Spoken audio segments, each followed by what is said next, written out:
رور دعوا وکړه چې د دې کور والا را دیوال کمزوری و زما رور سهار مونځ له تاو دی پرې راپروتی دی او راتلونکي تاریخ له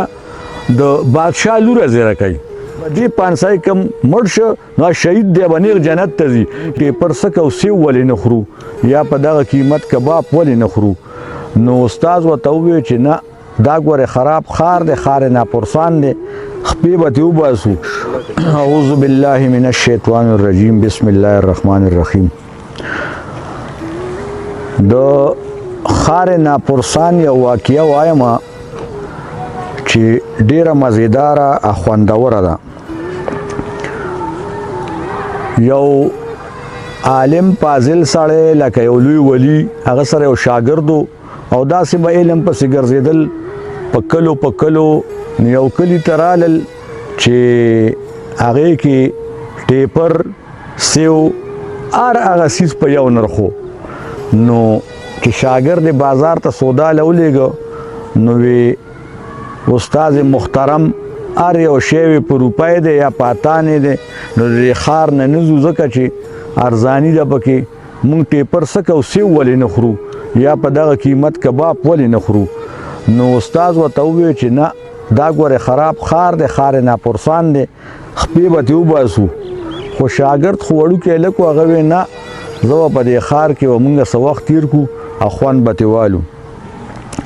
د خدای کارونو ته ګوره چې د شپې یو سړی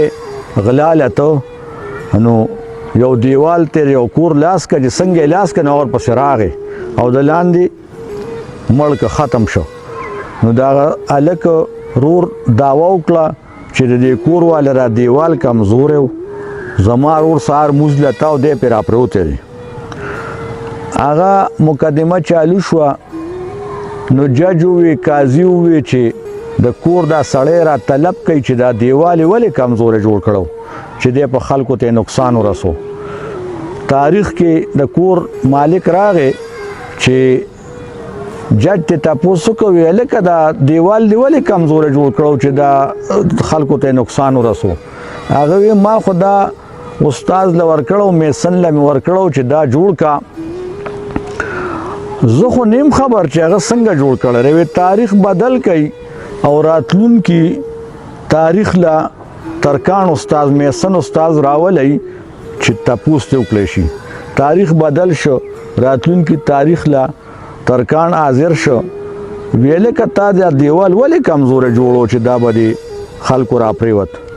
هغه ووی صاحبه ما خو په چونه کې جوړ کړو پخوا به دا چونې د سیمټو په ځای استعمالېدې وی ما خو دا دیوال په چونه کې جوړ کړو او د هیلپر ته مې وی چې به دې به سبا اوبه اچې چې دغه شي نو هغه به پرې اوبه نه اچولي دا دیوال کمزوری پاتې شوی دی زه خو نیم خبر چې دا ولې کمزور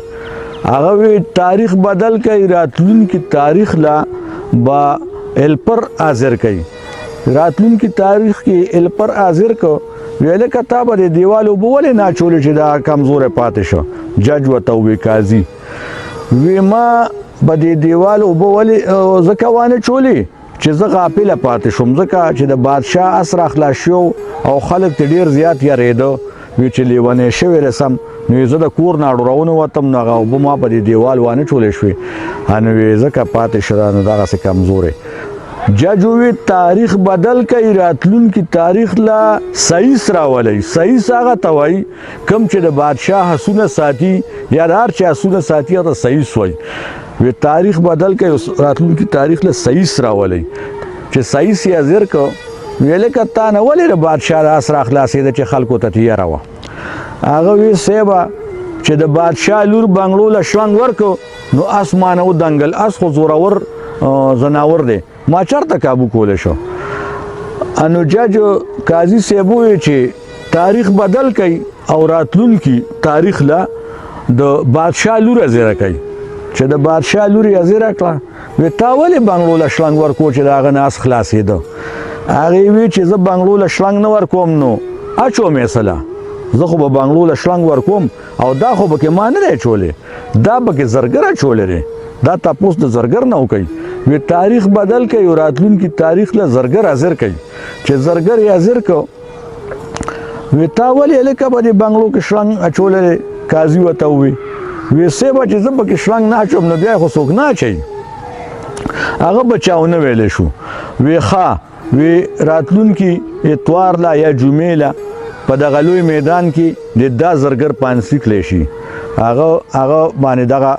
سزای موت دغه وخته خلک راغون شو په هغه د پانسای په غرض او بلا مخلوقو چې د زرګر سټه به پایه چولن وا کاړه په سستا وا هغه تر واته جلات لړ قاضي ته وی چې صاحب هغه نه پانسي کیږي وی دا کاړه چې په دغه سوره مخلوق ته چې په دغه کې په چا برابر شي نو هغه ساړې پانسي کوي خو ساړې پانسي کوي چې هغه کاړه چوله د استاد شاګرد خوم خسټ کړو ځکه چې هغه بل سيزونه خړلې ورزان نو سټ کړو چې هغه ته واچول نه هغه بالکل برابر رااله چې کله شاګرد باندې کاړه برابر شو او هغه کاړه هغه ته واچول نو هغه چې کله استاد محترم ویلم دنه هغه ورمنډه کړه ولی الله هغه استاد هغه ورمنډه کړه هغه وی چې دا کاړه ځان ته چوم خلکو ته وی داسه کې استادجی وی دا پدی چې پدی پانسای کم مرشه نو شهید دی باندې جنت ته ځي یو وی ماته واچي بل وی ماته واچي بل وی ماته بادشاہ وی دا ټول درکې ماته واچي بس دایته په دغه کې وتل او خبره ختمه کړه دا خار نه پرسان خبره وا او یو شعر وام چې د ګلدروش پونو شپېلای خرڅ کړي چې په بازار کې پیسې کولې والسلام